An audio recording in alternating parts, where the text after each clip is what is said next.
Dans ONU Hebdo cette semaine, découvrez comment les FARDC, soutenus par la MONUSCO, participent au convoi entre Goma et Butembo pour contrer l'insécurité dans cette région.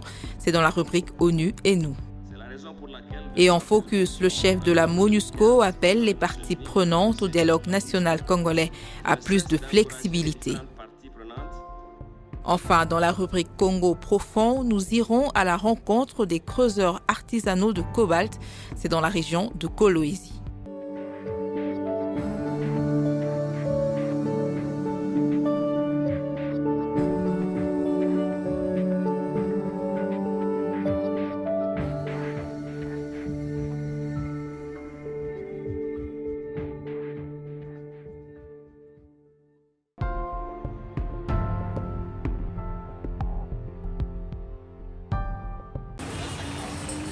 Goma, dans le Nord Kivu, où des minibus quittent chaque matin le parking de la capitale provinciale pour atteindre Kiwanja. De là, ils seront convoyés par l'armée jusqu'à Kanyabayonga. C'est à 8 heures que le convoi démarre. À sa tête, le véhicule dans lequel voyagent les militaires FARDC. Suite à une recrudescence de l'insécurité sur ce tronçon, où le phénomène coupeur des routes avait pris une ampleur inquiétante, les paisibles citoyens étaient victimes de kidnapping et de pillage de leurs marchandises. Les voyageurs qui prenaient la nationale numéro 2 entre Goma et Butembo parcouraient cette route la peur au ventre. Personne ne pouvait se hasarder à avoir sur lui son téléphone portable de crainte de se le faire extorquer. Aujourd'hui, les voyageurs utilisent volontiers leur smartphone pour se prendre en photo ou encore se connecter aux réseaux sociaux. Dans le cadre du mandat de la MONUSCO dans la protection des civils, les contingents indiens de la MONUSCO soutiennent les FARDC pour escorter quotidiennement les voyageurs sur l'axe Kiwanja-Ruindi Kanyabayonga. Walikuwa wanakamata watu, wanateka watu nyara, wanakimbia nao porini na wanalomba pesa, wape fidia ili wawachilie huru. Na sasa kwa kuepuka ile yote, jeshi ya Kongo inawasaidia pamoja na MONUSCO hata wanawapeleka wapitisha ndani ya mbuga la wanyama la Virunga ili watu wasibebwe tena porini. Les autorités, tant civiles que militaires, ils ont pris leurs forces et leurs opportunités pour sécuriser cette route-là. Maintenant, ils ont fait la fusion entre les gouvernements et les FARDC, les gardes-parcs et la MONUSCO. Ils se sont fusionnés pour sécuriser ces gens-là. Tantôt nous quittons Kanyabayonga avec la convoi de MONUSCO, tantôt convoi des FARDC et les gardes-parcs, tantôt MONUSCO et les gardes-parcs. Donc là, ils se partagent le travail.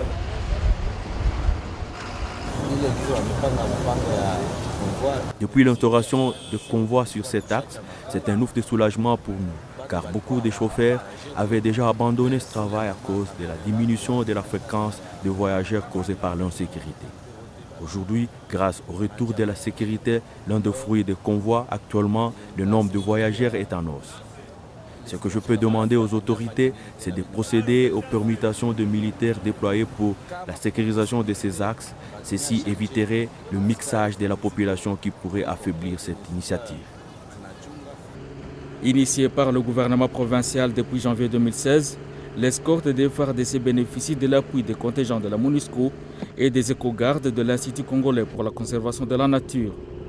La participation des casques bleus à ce convoi a été rendue possible grâce à la reprise de la coopération militaire entre la MONUSCO et les FARDC. Les voyageurs se disent reconnaissants pour cette initiative.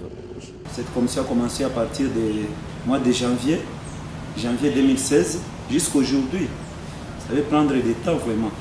Et là, nous remercions maintenant nos autorités, tant civiles que militaires, qui se donnent corps et âme de pratiquer et de faire ce travail pour sécuriser notre population. Avec à la présence des FARDC, les minibus, camions, camionnettes et motos traversent aisément les escarpements de Kabacha et prolongent vers Busendo, jadis triangle de la mort et repère des coupeurs de route. Ils ont désormais accès à cette zone sans être inquiétés. Non seulement ce programme leur assure une sécurité, mais il permet aussi de réduire les accidents. Le convoi nous aide beaucoup pour sécuriser nos clients, sécuriser la population et leurs biens. Et vous voyez, à dorénavant, la population souffre beaucoup. Il y avait les cas de pillage, il y avait les cas de kidnapping, il y avait même des cas d'accident parce qu'il y a des chauffeurs qui prendraient des vitesses à court moteur. Les transporteurs se disent aussi satisfaits de cette collaboration avec l'armée. Grâce à sa présence sur ce tronçon, des voyageurs se permettent d'attendre les véhicules le long de la route, ce qui auparavant était trop risqué. Les usagers du tronçon Kiwanja-Kanyabayonga estiment que l'organisation de ce convoi est salutaire et doit être pérennisée jusqu'à ce que la sécurité soit totalement rétablie sur cette zone. Ils plaident pour une hausse de l'effectif des FARDC affectés à cette opération ainsi que pour une relève régulière des militaires afin d'éviter la routine. Les militaires ne sont pas souvent nombreux dans l'effectif qui nous escortent. C'est pourquoi je suggère que dans les jours qui viennent, qu'on puisse chaque fois voir comment renforcer l'effectif. Au moins, par exemple, les 10 militaires devant, 10 autres militaires derrière, et ça peut nous arranger. C'est parce qu'il n'y a pas une grande menace que vraiment les faits des militaires réussissent à exercer leur travail. Je souhaite qu'on puisse renforcer vraiment la présence des militaires. Et même si possible au milieu aussi, qu'on puisse mettre aussi un autre véhicule de militaires.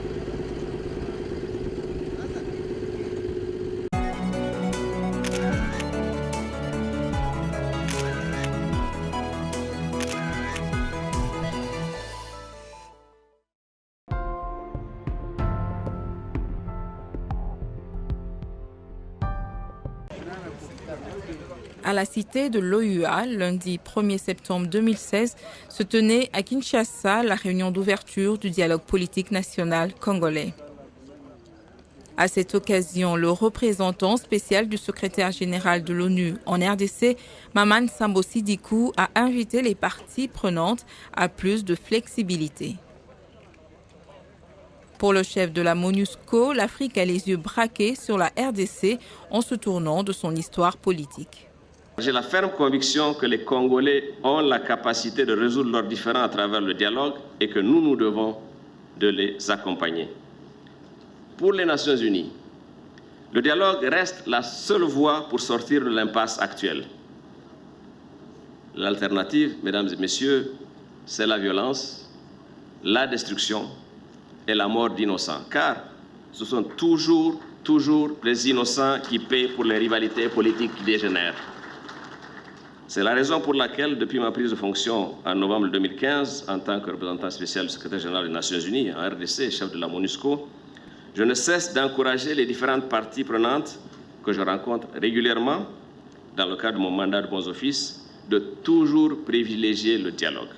Maman Sidikou s'est félicité de la tenue de cette réunion marquant, selon lui, le début effectif du dialogue politique intercongolais. Il a souhaité que ce dialogue soit le plus inclusif et crédible possible, conformément aux dispositions pertinentes de la résolution 2277 du Conseil de sécurité des Nations Unies.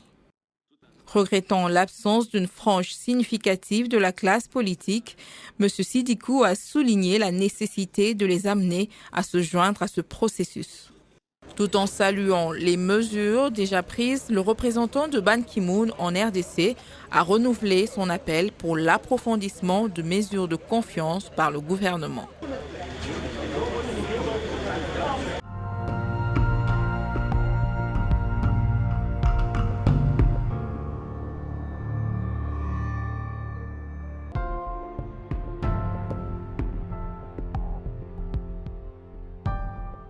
Nous sommes ici au quartier Kassulo, à Kolwezi dans la province du Lualaba. Derrière nous, la rivière Dilala, là où les femmes se lèvent de bonne heure, 6h voire 7h du matin, pour procéder au nettoyage de minerais avec 200 francs congolais de nettoyage de minerais par sac. Je ne vous dirai pas plus, je vous laisse plutôt suivre ces images.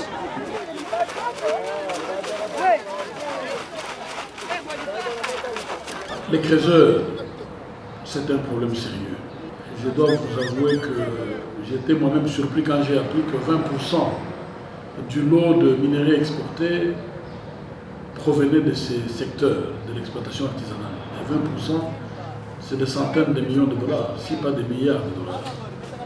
Mais quand vous voyez ces gens qui produisent et qui constituent ces lots de 20%, ils sont à peine chaussés. C'est injuste. C'est là le véritable tableau de la province du Lualaba, le paradoxe entre ce qu'on appelle les richesses, mais la vie dans la cité. La précarité est tellement forte qu'à un moment, on a comme l'impression qu'il y a une injustice qu'il faut absolument corriger. L'écart est assez énorme. La population souffre. Mais il y a des gens qui se sont fait de fortune. Je dois vous avouer que nous faisons beaucoup d'efforts pour essayer de réduire ces paradoxes. Faire que les infrastructures puissent refléter cet aspect prestigieux de la richesse de la province. C'est un processus qui prendra beaucoup de temps et qui coûte très cher, mais nous y sommes engagés. Ce sont des habitudes qu'il faut absolument changer. Cela touche le mental des opérateurs qui sont engagés dans ce secteur. Et comme vous le savez, changer de mentalité, c'est un processus. Il faut que ces gens accèdent aux vertus morales chrétiennes, l'amour du prochain et la considération de l'autre. Parce que ce qui se passe dans ce secteur, c'est un marché de dupes. C'est l'acheteur qui vient avec l'appareil. C'est l'acheteur qui vient avec la balance pour le poids. Et parfois, les creuseurs commencent à se rendre compte que l'acheteur lui impose la teneur et même le poids. Ceux qui viennent acheter s'enrichissent fortement. Et malheureusement, ils investissent en dehors de la province. Mais ceux qui creusent, qui prennent les risques dans ces tunnels sous terre, continuent à vivre, à croupir dans la misère. Et aujourd'hui, j'ai trouvé la même misère au sein de cette population engagée dans les secteurs de l'exploitation minière. Il y a des structures d'encadrement public, c'est scam. Je crois qu'il y a beaucoup de faiblesses. Parce qu'on a comme l'impression que les animateurs de ces structures vivent mieux que ceux qui permettent de donner ces taxes. Il nous faut renforcer les structures d'encadrement des creuseurs. Nous avons des propositions à faire au gouvernement de la République à travers le ministère de Mines. Nous agirons au niveau de la province. C'est aussi notre rôle de rendre justice à ces creuseurs. Ils représentent 50 à 70 000 de nos compatriotes qui sont engagés dans ce secteur. Où voulez-vous qu'ils aillent? Avec la crise dans le secteur, il y a beaucoup d'emplois qui ont été supprimés et ce secteur semble être les refuges de tous ces gens qui aujourd'hui n'ont pas d'emploi. Nous travaillerons pour faire en sorte que ces gens puissent bénéficier des dividendes de leur travail. Ce n'est que justice. Voilà la faiblesse qui a marqué le manque d'amour.